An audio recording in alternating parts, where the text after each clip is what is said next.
What was your rationale for backing against Marine Nationale?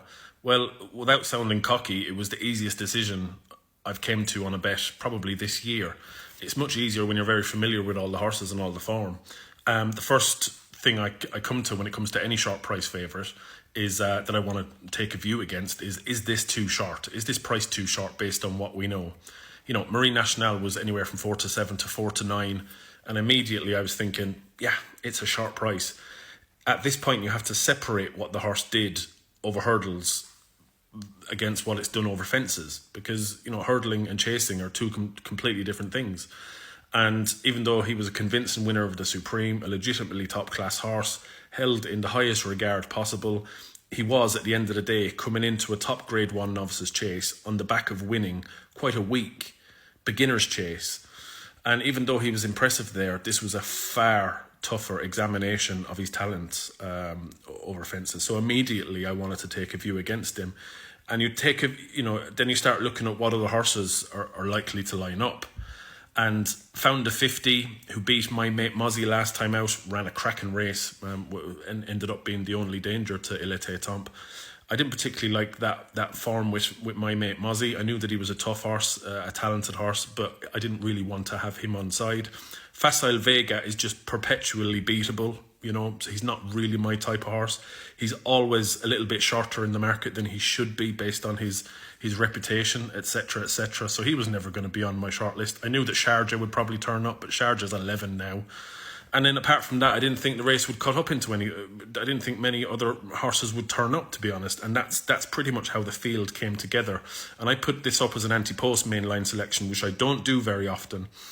Because there was 3 each-way places, so I put up a 12 to 1 with 3 each-way places for Il Était Temps. He just ticked all the boxes. It was the most straightforward selection I've ever made. He won a top grade 1 novices hurdle at the same card last year at a Dublin Racing Festival. So he's got previous at this particular festival on this particular card when he beat In the Pocket by 9 lengths. That was a fabulous performance. So we know that he absolutely loves the track. The ground was drying out nicely. There was a little bit of rain around in the morning, but the ground was perfect for him. He was impressive enough on his chasing debut, and then he'd had his beginner's chase and then ran in a grade 1 against Gaelic Warrior. Now, Gaelic Warrior put him in his place over 2 miles 2. Is it 2 miles 2 or something at Limerick, or 2 miles 3 at Limerick? 2 miles 3.5 on heavy ground. You know, right-handed, heavy ground. That wouldn't have really been to In the Pocket's liking, to be honest. But he ran a cracking race. He only ran to an RPR of 145, which is a good few pounds below his best. But, you know, he stuck to the task. He was only beaten 5 lengths by Gaelic Warrior, who was really on his game that day, and he clocked a good speed figure in defeat, Il Était Temps. And the fact that he'd ran over further, and now he was stepping back to 2 miles 1. Now, again, this is something else that people don't think about this type of stuff, but it definitely matters. The race on Saturday was a 2 miles 1. It was not a 2 mile novices chase. The Arkle at Cheltenham is a 2 mile novices chase. This was 2 miles and 1 furlong. That's an extra 220 yards that the horses have to run. And that played a big part in my decision as well, because Il Était Temps has proven stamina over further. And not just that proven stamina was on his most recent start. So I knew that he was really, really fit. So it just came together easily, really. He was the only danger, and I just really fancied him. I thought, if Marine Nationale beats him and proves to be a superstar, fair enough. I'll give him a clap. But I'm not afraid to take on any horse if the prices are right, and if the right horses are in opposition to the favourite, I will take them on.